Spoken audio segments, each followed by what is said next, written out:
Okay, great. So now we're streaming on Facebook and we're here on Zoom. Thank you everybody for joining us. This is the second session of the Social Vision Conference.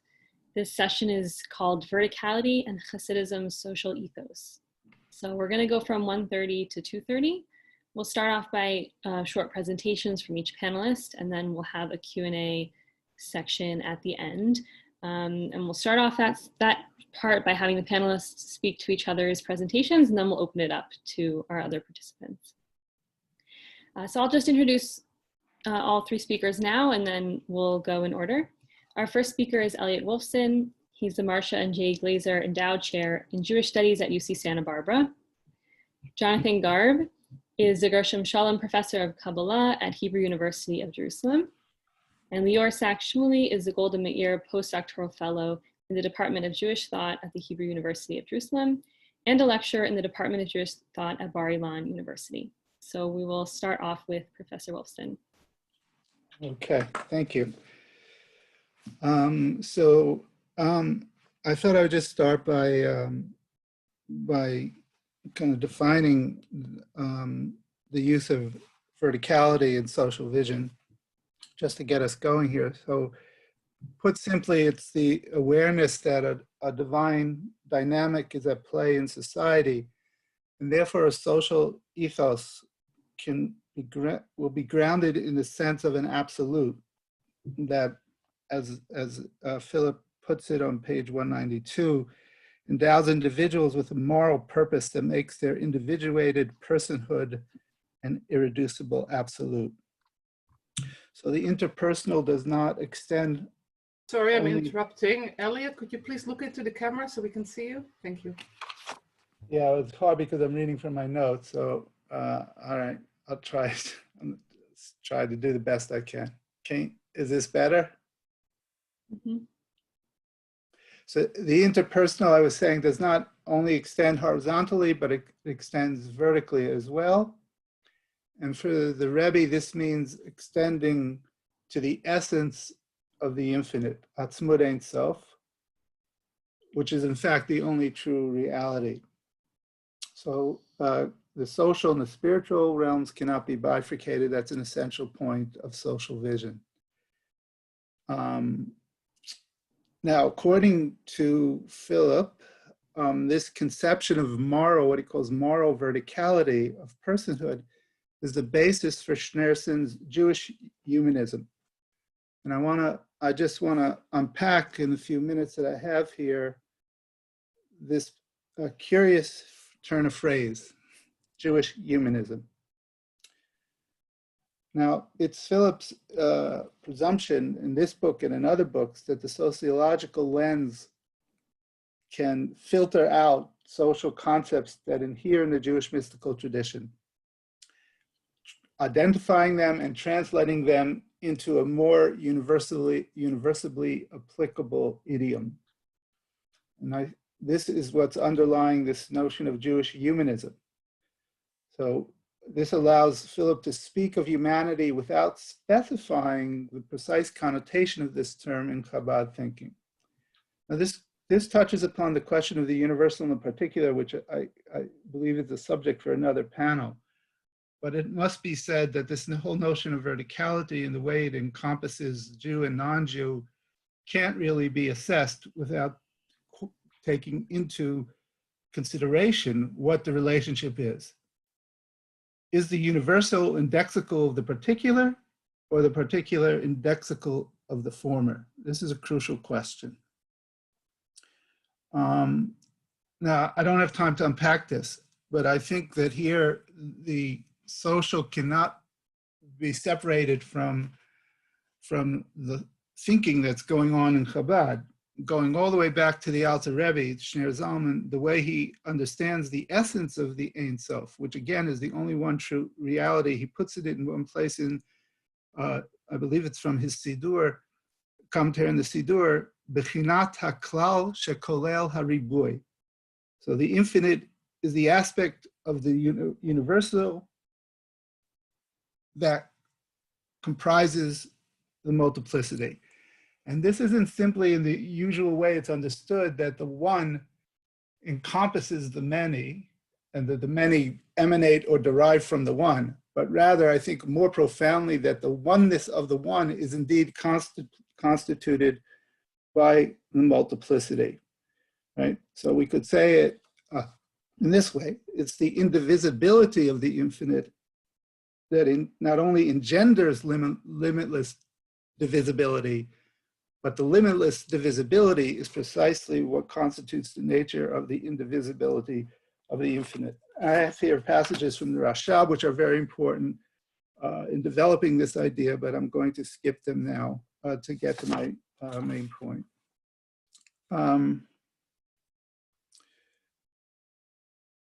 It's still my contention that this social vision and this notion of a Jewish humanism must be scrutinized carefully with respect to the anthropological question of what is the nature of humanity, what is Adam. So there are 5 points I want to make here, which would question somewhat the thesis. First, the rabbinic idea that Adam was created yachid, singularly, as if not to privilege any one ethnic identity, is really undermined in the Rebbe's teachings and in all of Chabad literature as far as I'm aware. Because what this rabbinic or Agadic tradition signifies is that Israel is the singular representation and the most epitomizes what it is to be Adam. Atem kruyim Adam ve'enu mot ha'olam kruyim Adam. You, Israel, are called Adam and not the nations of the world, or according to another version, not the idolatrous nations. This is enhanced by a Lurianic teaching, which we find occasionally in the Rebbe's writings or discourses, that the original intention was, and prior to the sin of Adam and Eve, all of the nations were comprised in Adam. They did not have distinct ethnic identities. Second point, love your neighbor as yourself is understood by the Rebbe in line with Maimonides of all people to refer to the Jew and not to humanity at large. Third, the idea of the 7 Noachide laws, which undoubtedly is a very important idea and which seeks to include the non-Jews in the Messianic drama. That is for sure the case, but it nevertheless still preserves an unbridgeable gap between Jew and non-Jew. 4, there is an aspect of the Jewish soul that simply is not found in the non-Jew. And I do not see that the Rebbe ever deviated from this point. And this is the aspect that is called Yechidah, which relates to the essence of Ein Sof. And in virtue of this aspect, the Jew can be attached to and incorporated in the infinite, which in the final analysis is the nature of Messianic consciousness. As I put it in Open Secret, somewhat tongue-in-cheek, one might say, the Jew has what it takes to be nothing. That is, one must be something in order to be nothing, and to thereby experience the overcoming of all difference, even the difference between Jew and non-Jew. 5, here's where it gets a little bit more complicated, because it is the case that the Rebbe does on occasion speak of the Messianic future as a time in which the non-Jew will be transformed into holiness, and the non-Jews will also non-Jews will also recognize that all existence is divine, that nature itself will be revealed as godly. That's their understanding of the prophetic tradition that in the future, the king will be revealed without any garment. It's not the dissolution of nature, but the concealment that is the world will finally be revealed as the concealment, and therefore one discerns that all of nature is divine. Now, I readily admit this point, but if one actually thinks about this and ponders it carefully, what is really being articulated here?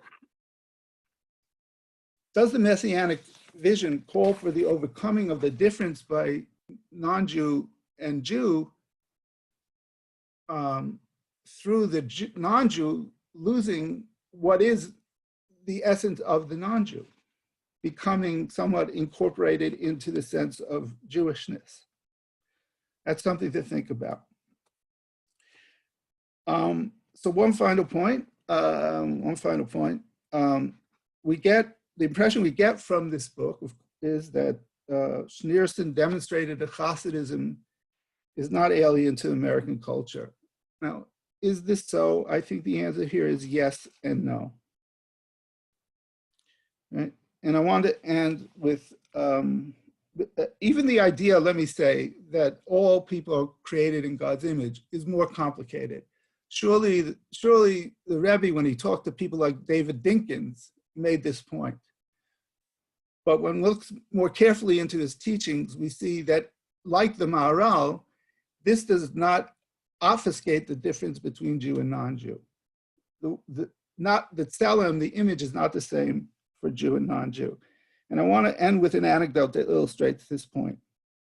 In a talk from the summer of 1960, the Rebbe gave to the children of the camp Gan Yisrael, he told the story of the Baal Shem Tov and the Gentile wagon driver in order to illustrate the meaning of Ben Zoma's teaching in Pirkei Avot, Ezeu Chacham Halomei Mikol Adam, who is wise, the one who learns from every person.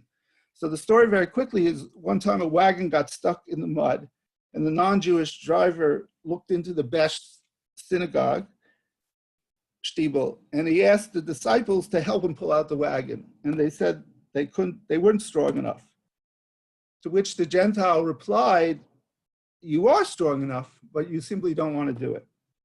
From this, the Best derives that it's a fundamental lesson about Avodas Hashem, the worship of God, that the strength is always granted by God, but it finally depends on the will of the person.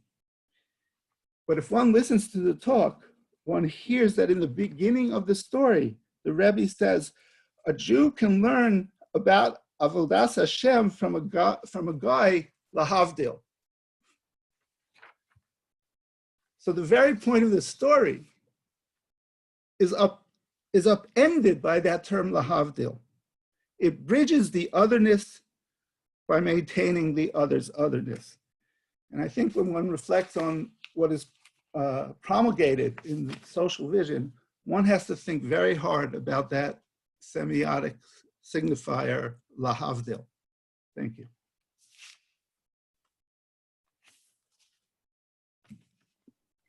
Thank you, Elliot, for your talk. Now we're going to hear from Jonathan Garb. Please go ahead.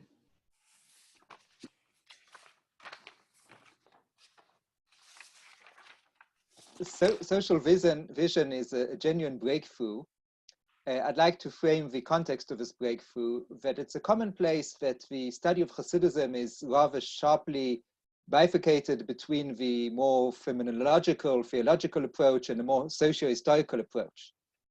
Now, within the sociological approach to Hasidism, the usual idea is to interpret Hasidism according to sociological theory, in other words, according to the products of Western academe, most of which was created in the 20th century. Now, what Wexler does is to reverse, it's almost like a Copernican shift. He says, rather than interpret Hasidism through sociological theory, use Hasidism as a resource for sociological theory. So I'd like to put it in my own terms that Wexler is basically asking us to position Hasidism and the giants of sociology or 20th century sociology, such as Weber or Durkheim, to put them side by side rather than giving any hierarchical preference to one over the other. And from his point of view, it's no more logical to interpret Durkheim according to Chabad. It's more just as logical to interpret Durkheim or Weber according to Chabad than to interpret Chabad according to Durkheim and Weber. Because why? And again, I'm using it now, my terms, not Philip's terms, because they're both products of the 20th century. And I think there's a phrase that I think, using the language of a Rebbe himself, of Ramam, as I'll henceforth refer to him, Menachem Mendel Schneerson, he says, Torah innovation is historically situated. Of course, this is not what the Ramam meant by when he made that statement. I'm using his language in order to say that what Wexler is showing is the deep historical situation of sociological theory, which enables him to put them in sociological theory and Hasidism in a more horizontal rather than vertical relationship. Now, there he's actually, I think that Philip, if you put him in a wider frame, is joining the move, which I think has been commenced by Elliot Wolfson and by Anthony Steinbock, whose book on verticality is basically referred to in the title of the session, that both of them see that Chabad can be a resource for understanding religion in a comparative sense, in a theoretical sense. Elliot is turning more to the Eastern traditions, in certain Buddhist traditions in his Open Secret, and Anthony Steinbock is going more to Western, classical Western monotheistic traditions, but it's basically a similar move. And I want to put Philip together with this move. It is saying that Chabad is actually, whether it's early Chabad like Steinbock's book or later Chabad, in case of Elliot or Philip, is Chabad is actually a resource for theoretical innovation, which is why I use the quote from the Rebbe about innovation. Now, I think it is very interesting the turn to the East, turn to Buddhism in Open Secret, because the Rebbe was one of the thinkers who in the 1960s was one of the first people inside the Jewish world to give a response to the idea of the influence of Buddhist meditation on American culture in the revolution of the 1960s. So I want to zoom in now and to position the Rebbe as part of a history of American religion, which is a move also Shaul Magid makes, and specifically the context of the 1960s. Now, the 1960s, the whole turbulence, the whole social unrest of the 1960s were, of course, also a formative period also for the young Philip Wexler. I think there's a sort of autobiographical element in his discussion quite early in the book of the 1960s. Now, Wexler quotes a quote from the crucial year of 1967. 1967 is a very important year because this is the year that the Rebbe was really propelled into the forefront of Israeli public attention. And the Rebbe, he notes how the Rebbe diagnoses the unrest of the 60s, and he speaks about the lack of conciliation between the mind and the heart.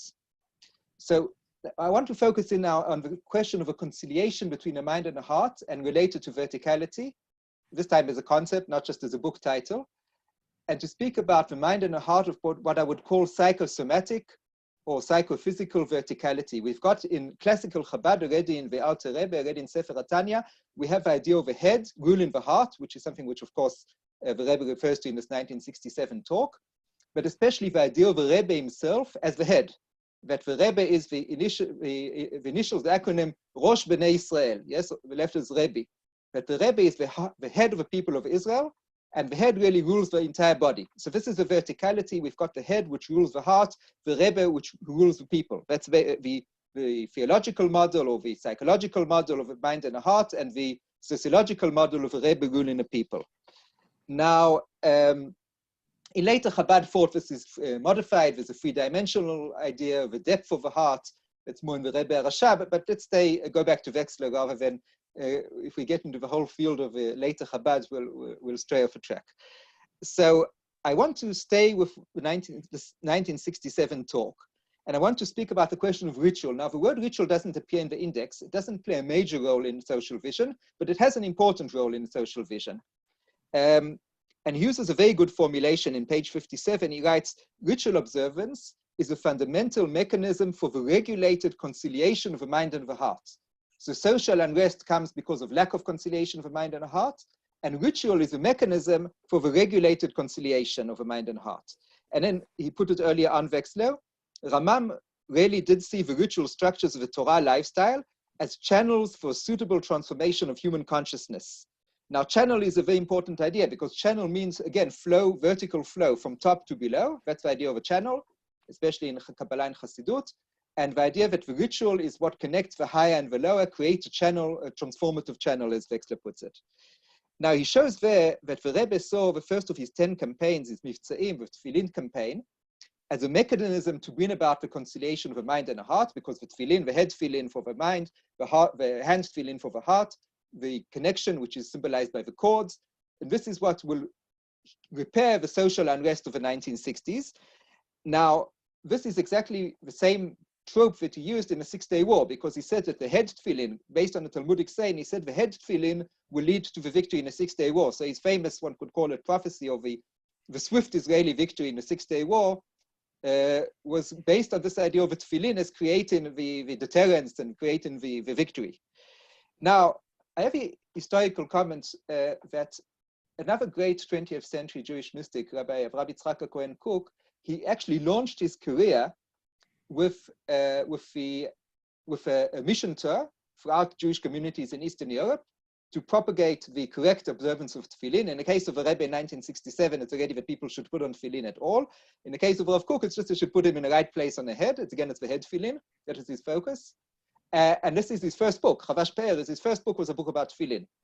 So we could do almost a history here of a ritual object. That is, we can take a material history in a sense, but from a Rebbe's point of view, I think material history and intellectual history are one. In the terms described before by Elliot, that the material world itself will reveal divinity or become opaque in a sense to divinity in a very complex dialectical process. But the bottom line is the material world will reveal divinity. So the material and intellectual history are one. So the history of a tefillin as a material object is also the history of ritual, the history of a head and a heart, and so on and so forth. So now this goes far beyond, I think, using Wexler's own methodology, we can say that Durkheim put the totem, the ritual object, in the center of his sociology of religion. And here we can find an indigenous Hasidic approach to the ritual object as the center of religion through following the 20th century history of tefillin. Now, since it's almost physically impossible for me to speak without referring to a text, I'll draw a near conclusion by referring to a later talk from 1967, Parashat Mishpatim. When I put this up on my website, I'll put in all the footnotes, of course. And the Rebbe poses a tremendous question, yes? Gewaltige Kushia Atzuma. If the ultimate truth, and this echoes actually the Buddhist theory that you've got a relative truth and absolute truth. So he says, if the ultimate truth is that the parchment of tefillin, the parchment, and he says tefillin is just a model here for the whole Torah, is already divine. So how can the Torah of truth claim that the parchment is mundane until you do the whole process that the scribe has to write it, L'Shem Tefillin, with all the special laws of Tefillin, and has to make it holy? The parchment is already holy. And you can't say the Torah is only referring to our relative perspective, because it's a Torah of truth. So the Torah cannot negate the absolute truth that the parchment of Tefillin is already holy. And he says, furthermore, from a point of view of ultimate truth, there's no ink and there's no parchment. That is, the very existence of separate objects, such as ink and parchment, is negated. Or in the language of a movie, The Matrix, there is no spoon. So there is no tefillin, there is no ink, there is no parchment. So I agree with Rebbe that this is a very powerful kushia. I don't want to go into the answer. The answer is very complex. It's tens of pages, this answer. I'll just say a teaser that it's a very complicated analysis of the 7th chapter of the second part of Tanya, Shara Yichud Ve'emunah. But I want to say how this quote shows that the Rebbe is a radical theological thinker that we see in his question. The fact that he takes such trouble to answer the question shows that he's also deeply committed, as Elliot has also shown, to a certain Jewish tradition, to a tradition of Chabad, to the tradition of the entire chain of Jewish tradition, which in some way constrains his radicality. And there's a tension, it's a creative tension between his own theological thrust and between the situation in which he operates, which is not just the situation of 1967 of America and so on and so forth. Or as the previous Rebbe said, the 6th Rebbe, America is not different. So if America is not different, it means to say the situation we find ourselves now is part of the totality of the Jewish tradition, and has to be continuous with it. So now, Philip in 193 in his book, he speaks about the enmeshment of divinity of every human action in which each person has the power to turn divinity against itself. I think it's also a very radical theological statement, and I'm grateful to Philip for uncovering or for underlining the statement that the Rebbe is basically saying that human beings can turn the divine against itself. Again, it's a very radical theology. And I think one of the achievements of the book is to show that such a radical theologian can also be a social leader. And a social leader has all kinds of constraints, and some of them are indeed conservative constraints. I think the book, in a way, pushes the progressive aspects of a Rebbe. He uses the word progressive in a book, which is a very charged word today in America. But of course, it's a very strong conservative function operating here as well, which I think one could write almost a mirror book for social vision to show the Rebbe as a conservative thinker. It's a bit like Neil Postman. He wrote, education is a subversive activity, and then he wrote a few years later, education is a conservative activity. I'm looking forward to Philip's book on the Rebbe as a conservative figure. Now, as the Mishnaic story, which is in the context of the holidays of Tishrei coming up, says, Yoter mima shekarati lifnechem yesh kan. Katuv kan. Yes, more than what I've read to you is written here. There's much more in this book than what I could do justice to in these few words, but I hope this will illustrate how Philip can galvanize and tantalize and really arouse discussion and further discussion, and I wish him that he should further this discussion himself, and that all of us should join in it. Thank you. Okay, I'll say amen to that. Very nice, thank you. Okay, Leore, your turn. Please take it away. Please unmute yourself. Could I share my screen, please? Sure. Do you see that option at the bottom? But it's disabled. Okay, let me just take a look at that.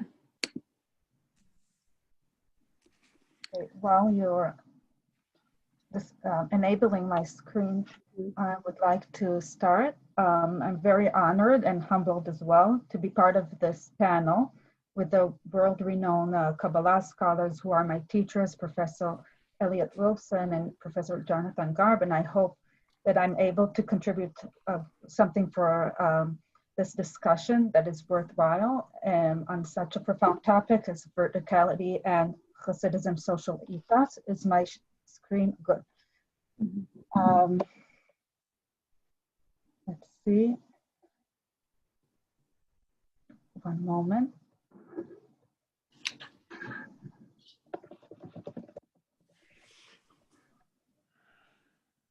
Okay, it will take me another moment to start my screen. In the meanwhile, social vision, like some of the previous works by Professor Wexler, demonstrate that the social application of Jewish mystical ideas, that is, ideas have power to transform and shape social change and organization. And in this period of virtual social connectedness that we are experiencing, it's very interesting to think how this virtual and reality has implication of how we experience society. So due to different vision of core values, they suggest, the authors of this book, that the culture, the Hasidic culture offers a valuable alternative to capitalist Western culture, albeit their shared context. And in this, the writers are not only aspiring to observe and explain the social visions of the subject matter of their study, but through writing, publicizing, and convening a conference like this, they participating themselves in the social change and vision that they're writing about. They're not only communicating the social goals and innovations they observe in Lubavitcher's social vision, but they also identify themselves with these goals and demonstrate how they are crafting a social vision in the way they're translating the Hasidic ideas from Yiddish to English, from Hasidic and mystical language to sociological and universal language. And in this act, they're participating in maybe Chabad outreach goals in the adaptation of the social vision and a call for social change. So this is my general remark, and now I want to focus on more specific. But why can't I see my? Let's see again. Okay. Can you see my screen now? Okay. Yeah, we can see it. Thank you.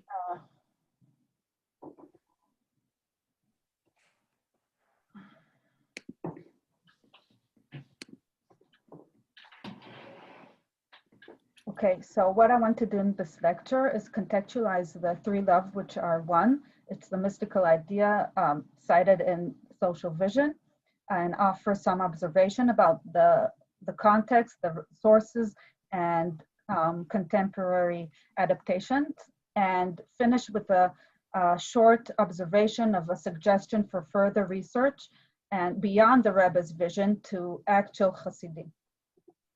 So I'm focusing on one passage cited in page 83 that discusses the three loves. The first thing people want to hear, so the Rebbe is saying the statement in Yiddish, and I'll show the Yiddish soon after this slide. When he arrives to America in 1951, he needs to choose a statement. And he's aware that the statement people are looking to hear for something innovative, something provocative. And the statement he chooses to talk about is this: there is love of God, and there is love of Torah, and there is love of the Jewish people. And these three things are all one. And the authors of the book bring this statement because the Rebbe is aware of the social statement, and he's also elaborates the importance of the love for human beings, or the Jewish people, in order to attain the higher goal of love of God, and it has to go through human beings. And now I would like to raise a question of the competing loves, and the saying that all loves are one does not recognize the tension between different loves, and like people experience the tension and conflictual love, types of love, environment versus Jewish community versus animals, religious, myself, and all these different loves do not get treated in a more conflictual way, but are unified into one love. And Professor Wolfson has elaborated in his previous talk about the paradox and the conflict between the Jewish chosenness and who are we commanded to love, when there is the commandment of love, who is included and who is excluded. And although the book aspires to an universal agenda, the particularism and the chosenness of the Jewish people is a core conflict in this ideology, and it's deep rooted in medieval times, and I will touch upon it a little later. And I wanted, before we continue, to bring the original of the text, and it's not really a text. Sichot Kodesh is rewriting of students that wrote what they heard from the Rebbe, and it was in Yiddish, and I thought it would be nice to see the original. So the Rebbe kommuniziert in Amerika hat gesagt, da in Amerika hat man lieb Herrn Akruz, הדבר חידוש, noch besser, הדבר המבהיל את הרעיון, es heißt a statement.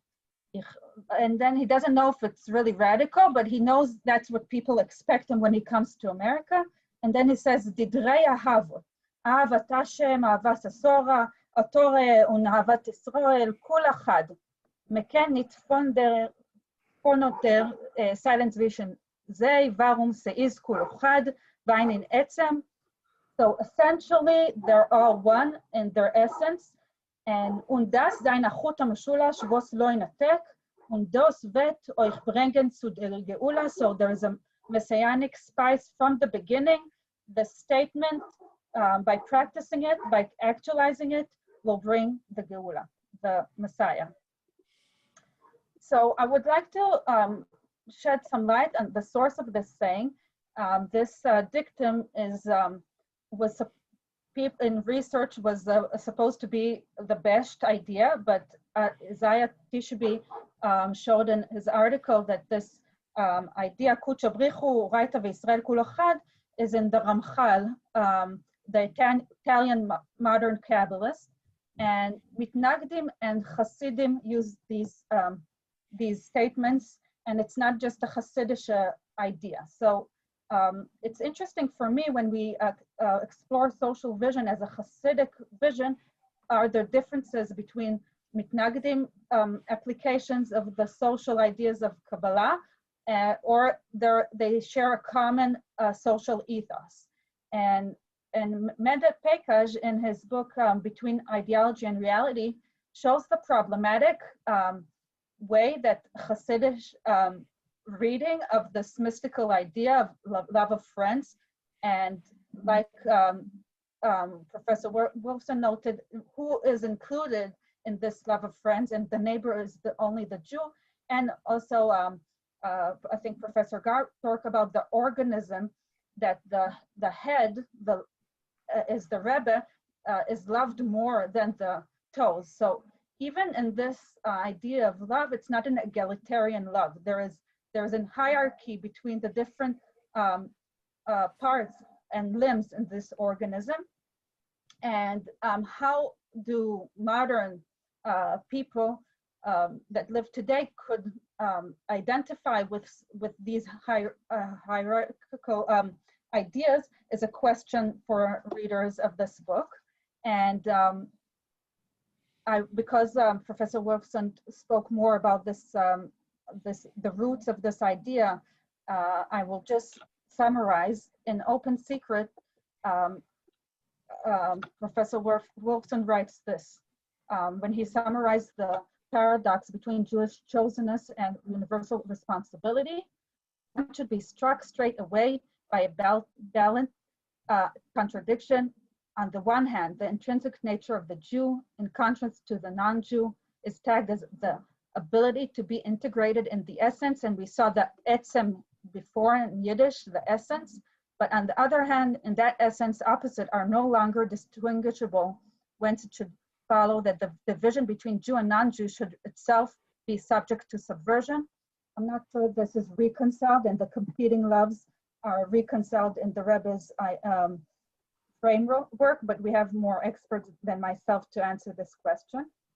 What I would like to ask, one of the arguments of this book that the core values of Hasidism apply to different social organization, different sociological ideas, but the commandment to love is also shared with the Christians. So we see the works of love is a very profound commandment, and also the idea of the organism is shared with the ecclesia. The idea of the Christian church as one organism and is the manifestation of the divine essence. So in what way would we explain the difference in the capitalistic ideas in Christianity and the different sociological ideas in the Jewish Hasidism if they share this idea of the holy body of the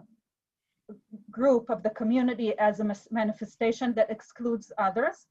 I would like to hear more insights about this. And also in this holy body, the king also has a different, a special place, and we could maybe compare the king's role and the Messiah or Rebbe's role. Another contemporary I would like to suggest, and Professor Garb also talked about the cook, and he wrote a lot about it, but contemporary mystical leader that also was a social leader and had a lot of influence in Israel was Rabbi Tzvi Yehuda Kook, the son of Rabbi Avraham Yitzchak Cohen Kook.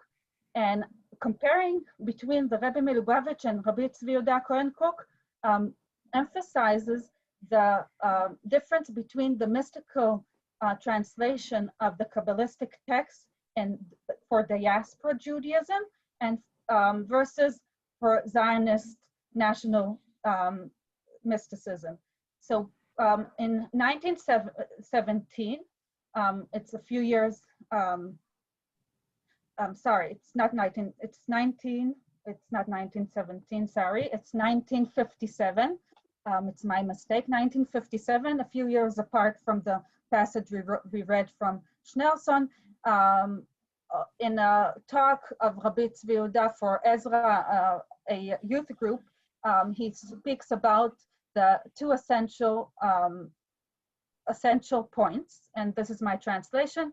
The acceptance of the yoke of the kingdom of heaven is unified and grow through the Torah, and this is unified and the unity, Achdut Israel, their love of their fraternity, Vatachvatam, that is unified and grows in the land of Israel. So he ties this unification between the Torah, the yoke of heaven, Avat Israel, the three loves, the God, Israel, and the Torah, but he adds a component in the land of Israel that we don't find in Lubavitcher Rebbe. So I think comparing them and putting them in this context emphasize the difference in translating this mystical Kabbalistic idea for Zionist Jews versus diaspora Jewishness.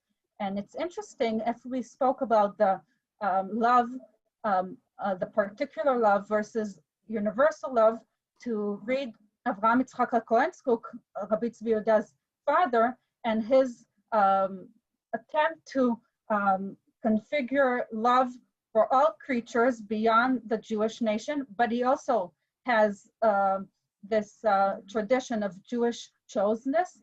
And he writes a few passages that were collected in his work Midot HaRaya. Most of them are from the first Kovetz from Shmona Kvatzim.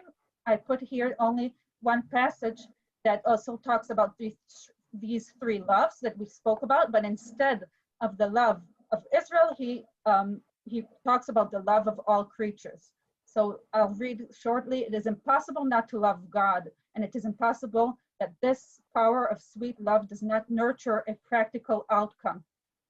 To love, to act in practice, in deeds, and I'm sorry, this translation is, I wrote it quickly today, but I'll continue. It is impossible not to love Torah and the commandments. It is impossible not to be full of love to every creature. So we have here the love of God in the beginning, the love of Torah, but he transitions and changes instead of love of Israel, he speaks now love of all creatures.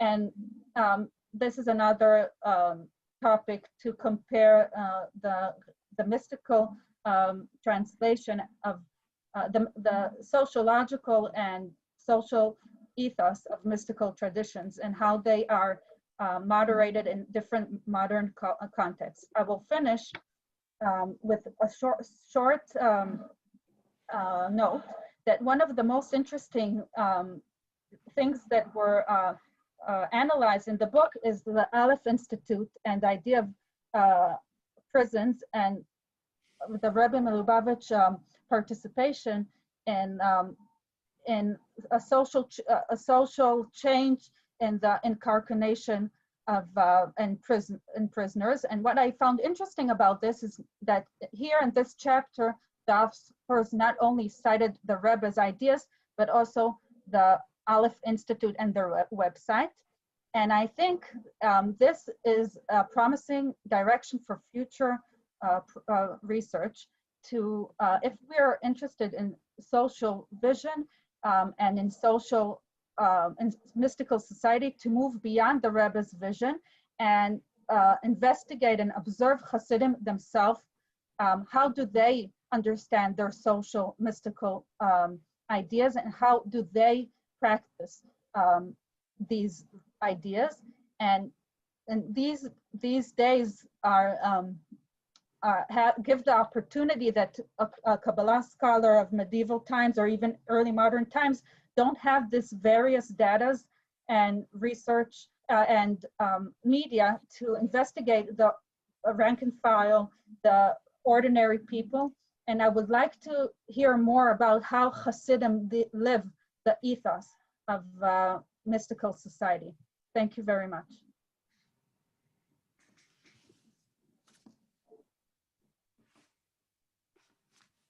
Great, thank you everyone for your presentations. This morning in our first session for Social Vision, we had 3 very diverse topics and we were able to weave them together in our discussion.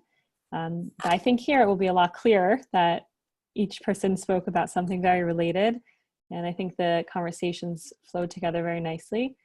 So now we'll open up the floor to our panelists to reflect, respond, ask questions, and then we'll take other questions.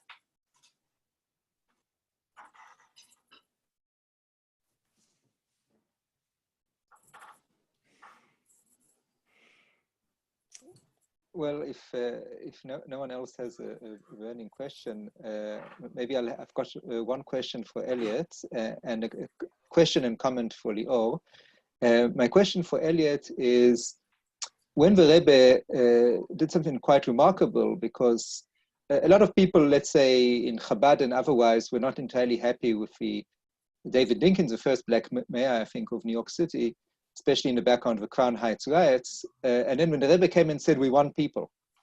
So the usual Chabad interpretation of that is a bit like Rav Soloveitchik's statements that he said one people in a sense of citizenship. Just like Rav Soloveitchik says that the commonality of a non-Jewish world is in joint citizenship, but not in our religious life. So my question to Elliot is, do you agree with this Chabad interpretation, or do you think the Rebbe said something more radical at that moment? Thank you for that.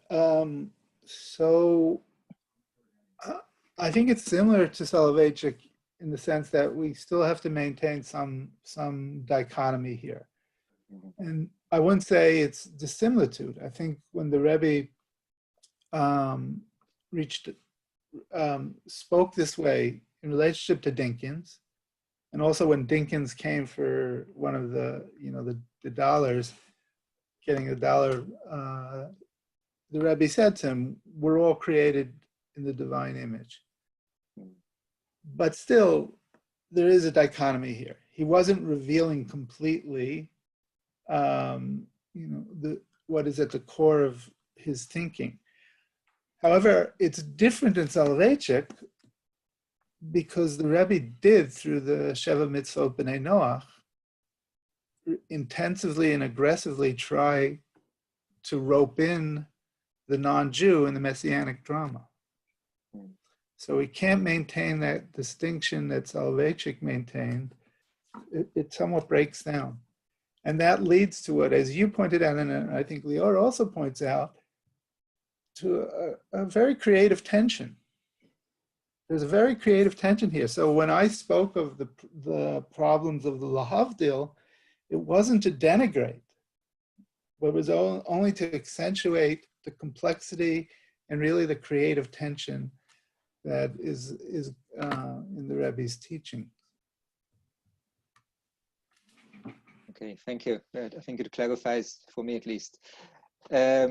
Leore, since you're more of a medievalist than I am, I wanted to ask if you think, just following on what you said, whether you think, for instance, the term in the Zohar, Gufa de Malka, the body of God, the body of a king, is related to the idea of medieval ideas of the body of a king, and to the idea of Corpus Christi, the idea of the church as God's body. That's a question. And my comments, when you speak about the Rav Tziyuda, it's very interesting because seemingly Rav Tziyuda, the whole triangle of Am Yisrael, Eretz Yisrael, Torat Yisrael, you probably know the song, yes? So this whole triangle seems to replace the triangle of God, the Torah and Israel. Basically, the land of Israel replaces God, which Rav Charlap, for instance, another student of Rav Kook, said that basically the land of Israel is God in a way, yes? But actually in 1967, in the same year, the Rebbe's got a talk in which he does speak about the triangle of a land, the people, and the Torah. And he speaks very, very strongly. It's I think one of his strongest pro-Eretz Israel statements in the whole corpus, precisely in 67. I can't remember if it's before the war, after the war. If it's after the war, of course, it's very significant. If it's before the war, maybe a bit less. Anyway, so that's my comment, and then there's a question. You're on mute. I think you muted. It's it. So the triangle of Avat Israel, Eretz Israel, and Am Israel is something in youth groups, Bnei Akiva grow up on this triangle. And I looked for its sources, and it's from a Mizrahi conference in, I think, 1907. And so it was even before mystical ideas, or maybe it's on the subtext. So yes, it's a very interesting, and it's an interesting note that the Rabbi Lubavitcher himself also expressed this. And about the Gufa de Malka, it's an interesting, I never thought about that in this context, but the idea of the organic body is very prevalent in medieval texts, in the Zohar, and Rabbi Yosef Bar Mishushan that I studied, and it has very close relations to the ideas of the ecclesia, and maybe it's the way of Jewish people to adapt these ideas. So I think it is parallel. Maybe Professor Wolfson has something to add. No, I agree with you. The only thing I would add here is, well, I don't want to open a can of worms here, but the gender dimension is very significant because the Corpus Christi is the church, but the church is also assimilated to the image of Mary. So analogously, there's an interesting relationship here between Gufa de Malka as Tiferet or HaKadosh Baruch Hu and the Shekhinah. That's the only thing I would add. I mean, there's much more to say on that, but. But would you say Gufa de Malka is only Tiferet, or the Guf is the Shechina and the Malka is Tiferet, and she becomes the vessel of? And usually when they talk about the Guf, it is the soul of Israel comprised the limbs of Shechina. And exactly. So, I totally agree. But I didn't want to get into it, but thank you. That's what's going on here. Yeah, I agree. So I just want to jump in. There's another source. I read a letter from the Rebbe about someone who wrote to him about how to deal with anti-Semitism. And his response was that the world should know that we come from Adam, from one person. And the reason why, he said in this letter, the reason why God created that all humanity should stem from one person, rather than God creating each nation coming from a separate body, is to know that we're ultimately one. And there's more that unites us than divides us. So it's interesting to look in different places and to see this tension, as you were saying, because it's certainly there, but I also think that the Rebbe's vision for possibly America in particular was that there should be ways in which that tension is overcome in order to bring the Hasidic ethos into American culture specifically. So if you're thinking about the Rebbe's idea of having a moment of silence in schools, that's not necessarily, that's something that's deeply rooted in his vision of bringing a recognition of God into society. That's in a way universal. But speaking of the 60s, there's another story where a hippie comes to the Rebbe and says, "Where is God?" This is a famous story. He says, "Where is God?" over and over, and the Rebbe keeps telling him he's in every place, he's in all these things. And then the man says, "Well, what about Jewish particularism?" That really bothers him. And the Rebbe says, the goal of a Jew is to be a Jew. The goal of a black man is to be who he is as a black man. The goal of an Indian man is to be who he is as an Indian man. And so there is this concept of an essence that is unique to a Jew, and then an essence that we were saying is also unique to a non-Jew. And I thought that's very interesting, Professor Wolfson, when you were saying that to subsume the non-Jew into the essence of the Jew would then remove the essence of the non-Jew. So there are things to look into more there. And one last note, I think, Leore, I'm an ethnographer. That's kind of my background. And so I think looking at what the Hasidim do is very important in this regard. I remember thinking it was fascinating when COVID happened. I believe it was during the month of Ramadan. And a lot of the shluchim in Africa were distributing packages of food to Muslims. And it's interesting in general that there are a lot of African countries have Chabad rabbis and rebbitzins that are there, and a lot of the work they do is with non-Jews in those places. And so it's interesting to see how they reconcile that with their mission as emissaries of the Rebbe. So there's a lot more to look at. It looks like we have someone in the audience raising his hand. Let's see. Nathaniel Berman would like to join us. I think that worked. There we go.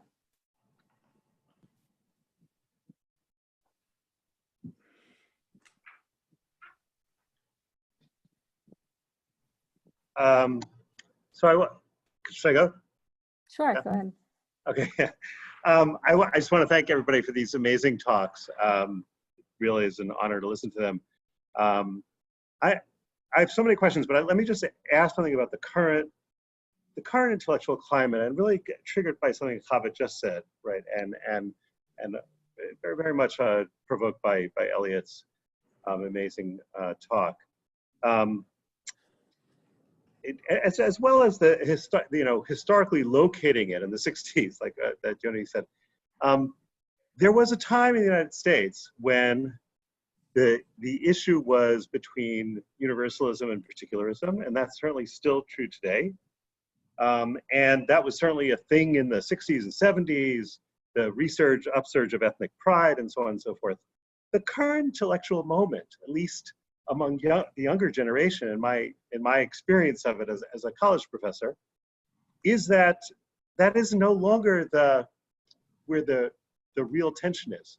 The real tension for people is mixed identities, trans identities, not only in terms of gender, but in terms of ethnicity, in terms of religion, in terms of all sorts of things. It's the crossovers. It's the place where identities move into each other. And that's a very different intellectual moment, again, especially among the younger generation, than the older particularism, universalism thing. And rightly or wrongly, and perhaps I'm wrong, I see in the Zohar, precisely because it's a poetic text, that it has the resources to collapse the dichotomies, maybe reading against the intention of its authors. But I think the text has resources in it for collapsing some of those dichotomies. And really triggered by the last thing you said, Chava, about how everyone their goal is to be true to their essence. And again, I see the current intellectual moment as very much propelled by a rebellion against essence and a desire for crossovers, trans identities on all kinds of planes, giving rise to controversies, for example, about cultural appropriation. But that itself is a symptom of a period of mixing. And I wondered if there's, basically I'm looking for responses by all of you. Thank you. Can I respond? I would like to respond because I wanted to also respond to the previous comments, but I'll tie it together. I think you're absolutely right, Nathaniel. From the point of view of the Rebbe, this is a disaster. This mixing, this obliteration of boundaries. It's really Bavel, right? So when he says to someone that to uphold, that the essence of the Jew is to be a Jew, the essence of Black men is to be Black men, and so on, I think this is directly related to their idea of the Atzmut Ein Sof as being a one that is constituted by Ribui.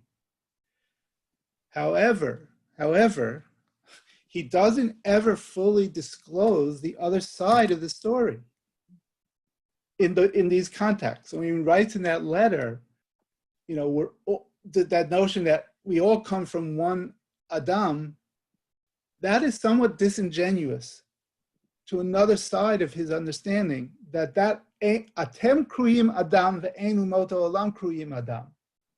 He also upholds that teaching, right? So I know people hate me for constantly saying this, and I hate myself for constantly having to say it, but it needs to be said.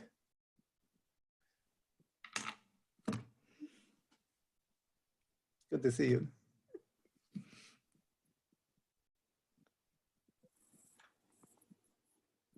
Well, Leore, if Leore doesn't have okay, so well, thank you, Nathaniel. I need to think about this, of course, more. I'll just say, I don't think only the Rebbe would be a bit horrified by this situation of mixing. I think if we speak about the Zohar, I think the book Tikkunei Zohar, for him, the image of mixing is a very negative image. It's the Erev Rav.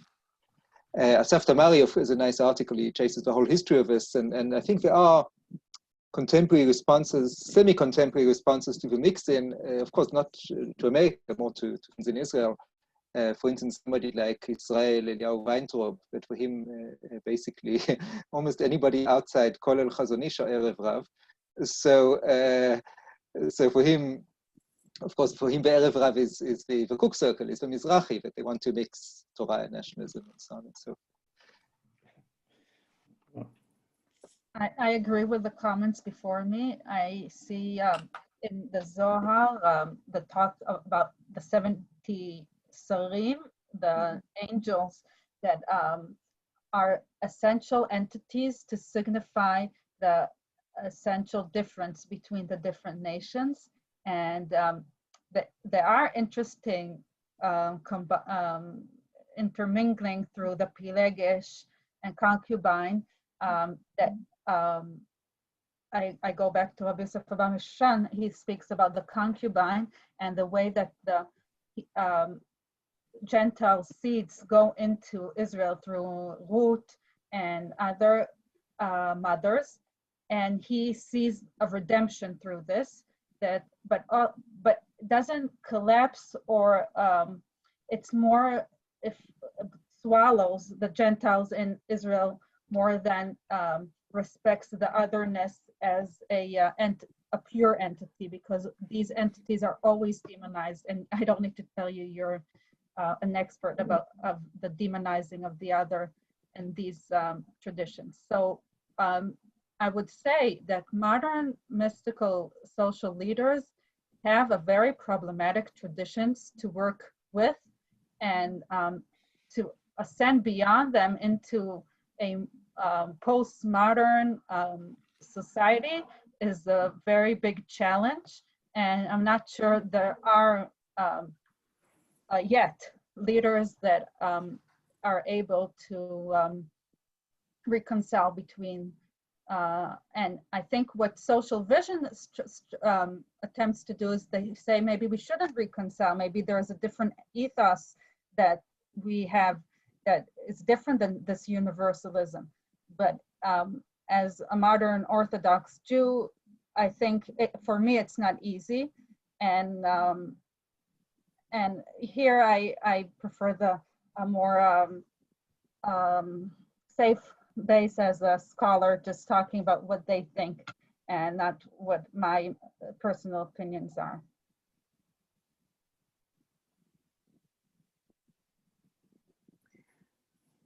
Okay, Jonah, do you want to hop in? Because we're reached the end of our session. Cool, thank you. Well, thanks everyone, and thanks for that great question, Professor Berman. I think this got to an amazing ending, because this is actually going to be the topic of the next panel starting at 3.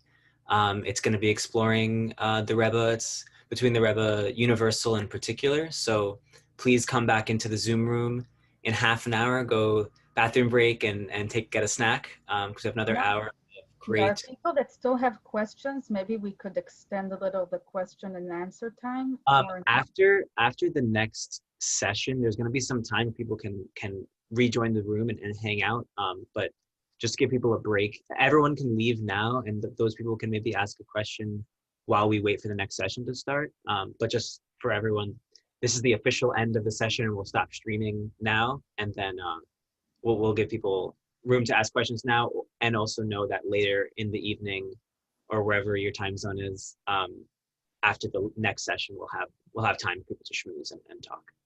So thank you so much for coming to the session. And yeah, I can, everyone is officially dismissed or whatever, but we can finish up with these last few questions.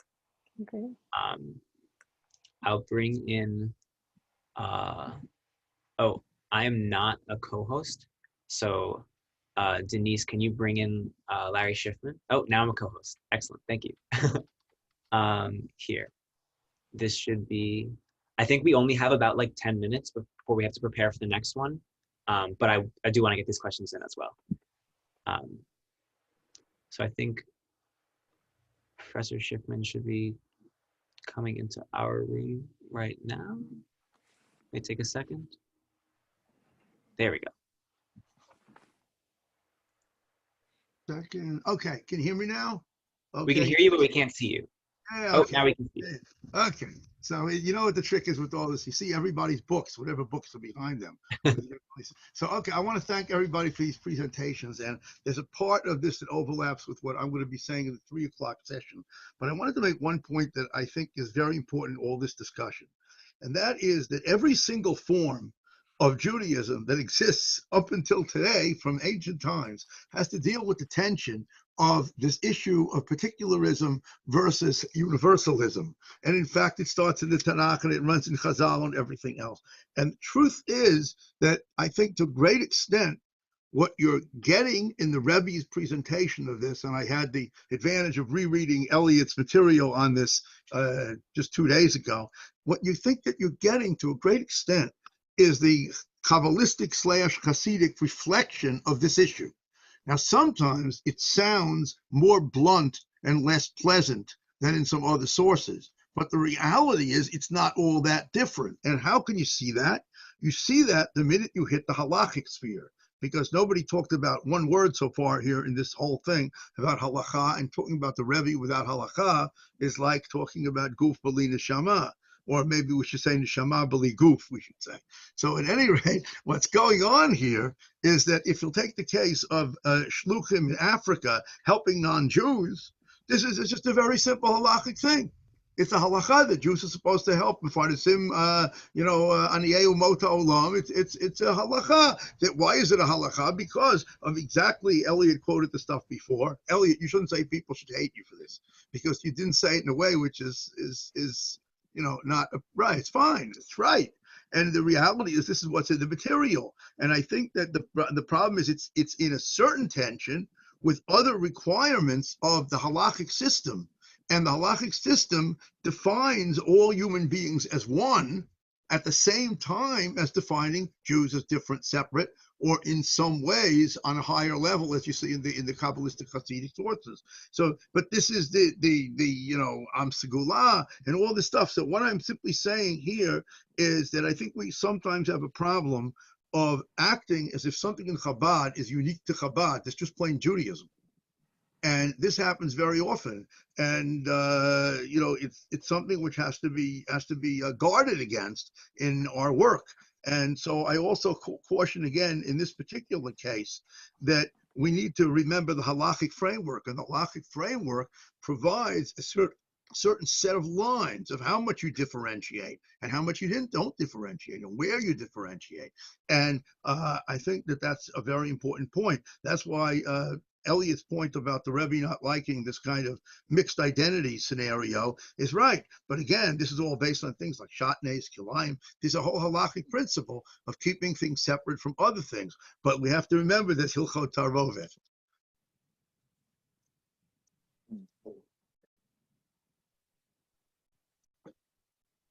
Yeah, I totally agree with you, Larry. But the only somewhat of a defense, we had to respond to a book, about Chabad. But you're absolutely right to broaden the canvas.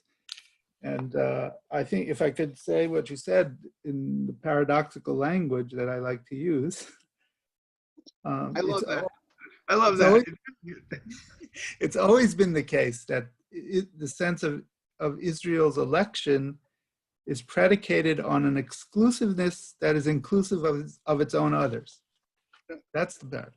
And you're right that looking to halacha is actually a very important dimension of this. I'll add one more defense. I think the term ritual, it's a general term, it's an academic term, but I think it overlaps with halacha. I don't think it exalts halacha, but it overlaps with it. And the Rav Kook's book, Chavash Per, there are a few pages there which are sort of Kabbalistic, but it's 90% of it is a defense of Vinnegaard's halachic position on moving the head feeling upwards rather than downwards. Yeah, so okay. One big example of taking something which is just plain Judaism is this whole business about reciprocity. It also sounds like Rabbi Soloveitchik's, covenantal community, but like Boker Tov. I mean, if you just read any of the Jewish sources throughout history. So I think that there's a lot of that going on. Okay, so thanks a lot. I actually do want to take a break before the session. Good to see you. I'm going to sign off, and I think I have to come back on the other link that I was given. Is that right, Jonah? If you come on either link, I can make sure you're a panelist. Yeah. Well, all right. I think we have time for one more question. If you guys have enough time, I think we'll have to make it a little short because I do want like 15 minutes of a break. So let's do a quick question with Kalman Newman. I'm going to promote you to panelist now so we can see and hear you.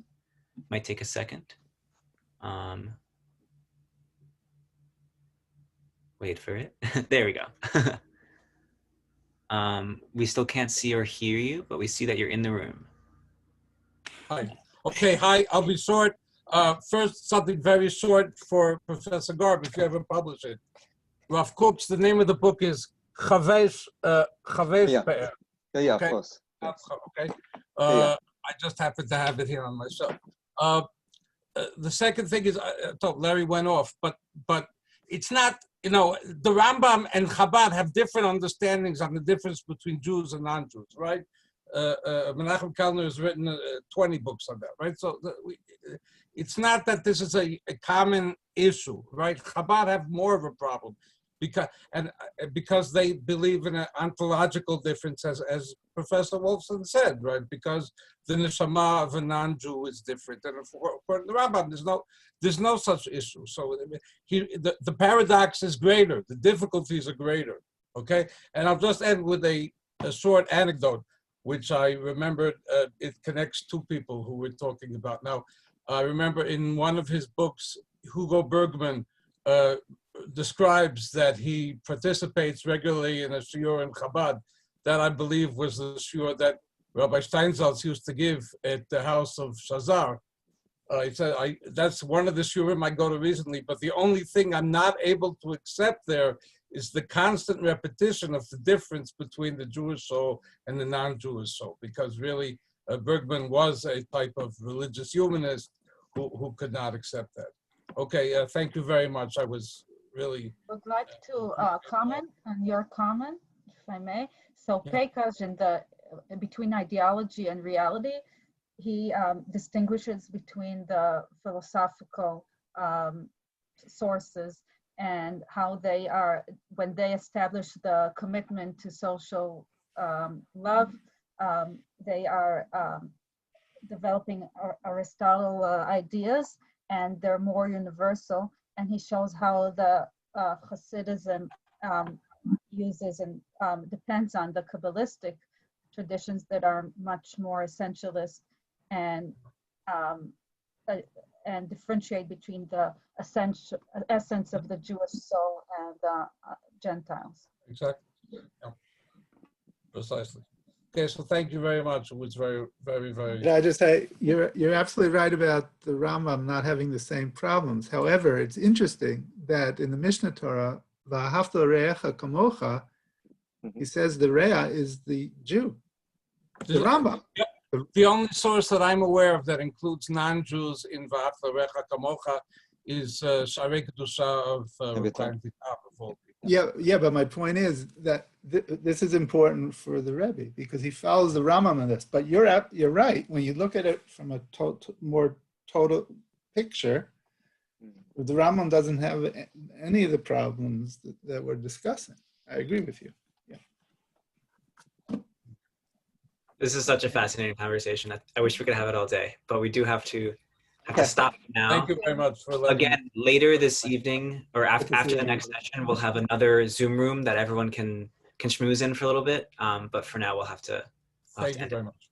Thank our panelists so much for joining us and for taking the time. And I loved hearing you guys talk. So, and I guess we're off Facebook now, but everyone who's joined us to view, thank you so much too. Thank you, Chana.